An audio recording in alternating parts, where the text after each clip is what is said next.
Bonjour à tous, bienvenue sur l'émission qui fait le tour de l'actualité de la métropole. Après plusieurs mois de travaux, l'hôtel d'activité des Peupliers est prêt à accueillir de nouvelles entreprises. Situé rue des Trembles dans le sud de Grenoble, le bâtiment de 2000 m² a été entièrement rénové. Margot Vacherou est allée à la rencontre des artisans et entrepreneurs qui occupent les nouveaux locaux.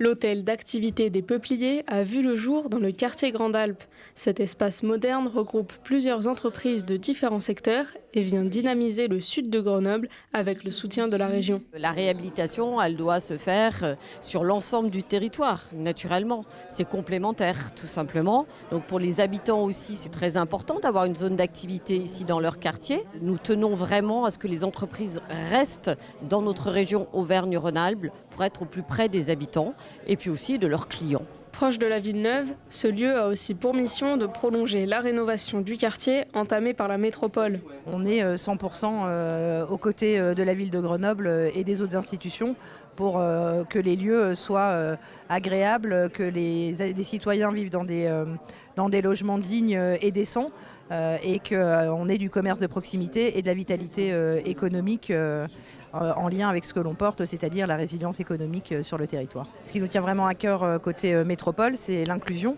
des savoir-faire et des personnes qui travaillent ici. Parmi les entrepreneurs installés dans le bâtiment, on retrouve une luthière, un laboratoire, mais aussi un menuisier et un sérigraphe, tous les deux très satisfaits de leurs installations dans ces nouveaux locaux. J'ai rencontré des gens de la métropole où on m'a proposé de venir m'installer dans les ateliers des Peupliers. Et voilà, c'est fait tout naturellement, on va dire ça comme ça. Ça va bientôt faire 1 an que je produis dans ces ateliers-là. C'est le top, c'est le top, vraiment, c'est le top des ateliers, vraiment. À la base, je cherchais un atelier en centre-ville. Donc j'ai fait des démarches de recherche d'atelier. Et j'ai rien trouvé dans mes prix. Et en fait, j'ai contacté la métro qui m'a dit qu'ils avaient ouvert un hôtel d'activité. Et en voyant les prix plus attractifs que le centre-ville, c'est vrai que je me suis déplacé jusqu'ici. Et je suis content d'être un peu à l'extérieur de Grenoble. J'avais juste besoin d'un endroit un peu calme, avec d'autres personnes qui peuvent bosser potentiellement à côté pour pouvoir échanger. Depuis 2023, ce sont 12 entreprises qui ont trouvé leur marque dans l'hôtel d'activité des Peupliers, mais des locaux restent vides et des ateliers cherchent encore preneurs. Des locaux de 20 à 60 m² et des ateliers de 50 à 200 m² sont donc disponibles pour les entreprises intéressées. Vous pouvez téléphoner le service de la métropole avec le numéro qui s'affiche sur l'écran. Les poules mangent tout et aussi vos déchets alimentaires. Alors à Volnavez-le-Haut, la mairie donne des poules à ses habitants pour réduire ses déchets. C'est la 7e année que la commune organise Adopte une poule et pour les volaviards, pas besoin qu'elles pondent des œufs en or.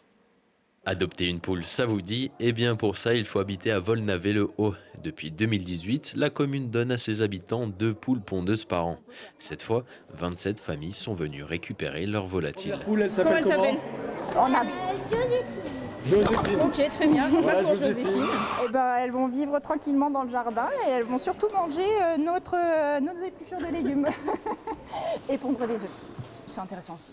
Dans la métropole de Grenoble, un habitant jette en moyenne 60 kg de déchets organiques par an. Pour la municipalité, c'est une solution pour contribuer à la réduction de ces déchets.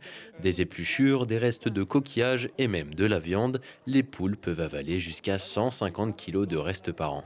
On essaye de beaucoup sensibiliser notre population au tri, au compostage et également du coup avec les poules au retraitement des déchets qui soient ludiques. Mais pour les adopter, il y a quelques règles à respecter. On demande aux adoptants de les garder minimum 1 an, de leur mettre à disposition à boire, à manger, d'avoir un enclos et un lieu pour les abriter. Voilà.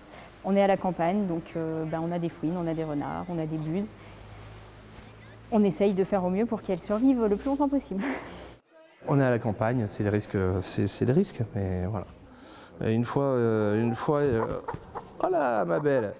Il y a même une fois où le renard était venu, on avait bouffé une, on en avait 4, et du coup le soir on ne retrouvait plus aucune poule. Elles étaient perchées dans les arbres pour ne pas se faire avoir par le renard après en fait. Si ces poules échappent à leur ennemi naturel, elles pourront donner à leurs propriétaires 200 œufs par an pendant 2 à 3 ans. D'autres actions sont organisées par la métropole pour réduire les déchets organiques, comme la collecte du compostage au porte-à-porte. 300 000 habitants en profitent et en 2024, 4 672 tonnes de biodéchets ont été collectées. Après la forêt et le territoire visillois, le Conseil de développement de la métropole sort le 3e tome de la bande dessinée Imagine demain. Cette fois, les 66 membres du Conseil se sont penchés sur la question de la citoyenneté et de l'appartenance au territoire en se demandant ce qu'apporterait une carte de citoyenneté locale métropolitaine.